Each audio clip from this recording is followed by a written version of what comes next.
How to delete uploaded videos on YouTube.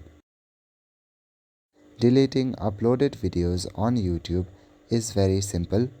Firstly, navigate to your YouTube app and open it on your device. Make sure that you are signed in with the account where you have posted your videos. Go to the Use section and click on Your Videos. Now you will see all the videos that you have posted so far.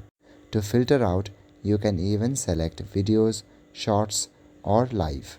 On each video here, you will see a three-dot icon.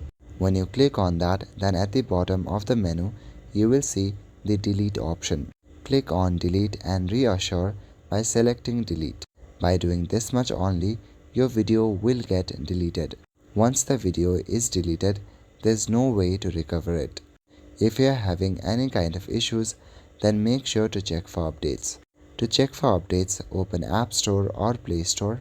Then go to the search bar on the top and search for YouTube. If you see an update option available, click on it to update the app. That's all for today. Thank you.